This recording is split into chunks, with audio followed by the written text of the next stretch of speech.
chief guest today, Dr. Aida Anyango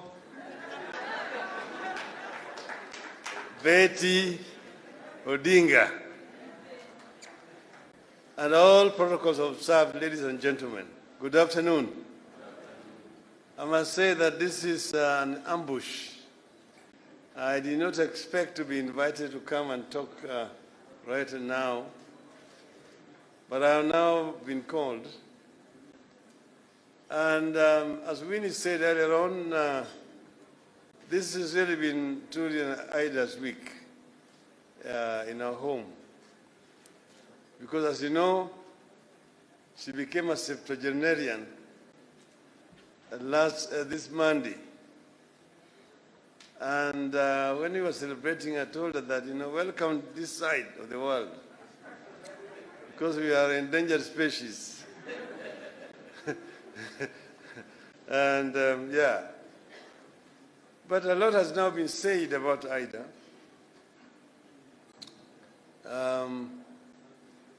About 70 years ago, Ida took a trip to the Rift Valley, to Cabernet town, to trace her roots. That's where she was born. And she went to Cabernet Hospital, and they were able to retrieve the records to show the day when it was recorded, where the day she was born and even the hour. And she was actually very pleased, all of us. And that's where she was born, because her parents were working there at that time. They were both medics, the father and the mother. Another event is last year. We celebrated Ida's father's 60th anniversary of death. So if Ida is turning 70 now, she lost her father when she was 9 years old. She was the fourth of a family of 6 children. And the father died. The youngest in the family was just 4 years old. The mother was left with these 6 children, and she refused to be inherited. So since she was not terrored, and they were not terrorists. The terrorists were away in game, and they had moved to South Nyanza, to Migori. But this mother single-handedly raised these 6 children and gave them education. The late Mama Rosa, a great woman. You need to know that Ida is actually a cousin to Atwoli, Francis Atwoli. Her mother comes from Husero in Western Kenya. So she's also a hybrid child. Okay? But then she worked very hard, as you've already been told. The mother working on the farm to raise the school fees, to pay for the 6 children. It was not an easy task. But she came out and graduated. So I became myself, therefore, an inheritor for the efforts of Mama. So we met then. We are now only 3 years short of our golden anniversary. We're going to be celebrating golden anniversary very shortly. But I want to say, I said it the other day, that Ida has been a partner, a very reliable partner, a very strong and a dedicated person.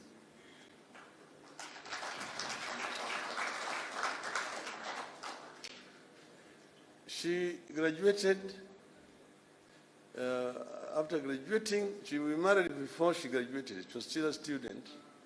at the University of Nairobi, and I was teaching at the University of Nairobi. So, but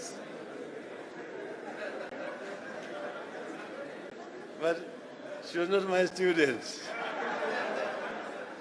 She was in the arts faculty and I was in engineering.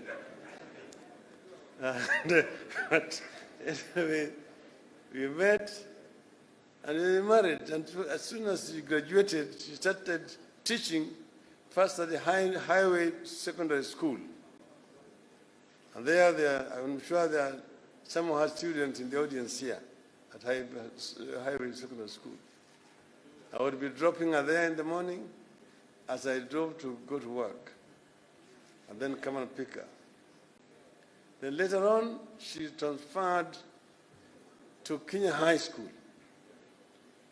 And that is where she spent most of her teaching career, I think 17 years at Kenya High School. While she was at Kenya High School, she started a very special program of an exchange of students between a high school in Germany. So she would to take the Kenyan students to Germany during the summer period. And they would go there and live with the families of the German families while they are there. And they would be taken to different parts of Germany. Of course, I'd been telling her about my experiences in Germany, and also used to act as an interpreter when she was talking to those Germans. Then in the winter, those German students would come here and stay with the Kenyan families here. This exchange went on for several years, lasted for several years, and very many Kenyan students became beneficiaries. Out of this also, some marriages actually occurred. Kenyans marrying Germans, or Germans marrying Kenyans, as it were. Very, very special. We still have German friends out of that association. So she has done a lot for the students that she taught. But apart from that, as Betty has already said, she has been very much involved in human rights work. She has been very much part and parcel of our struggle for change in this country. She has been a very reliable partner for me. And I would say that she has paid a very heavy price for my sins. But what I know is that Ida is a very determined, committed person. When she's committed to doing something, she'll do it.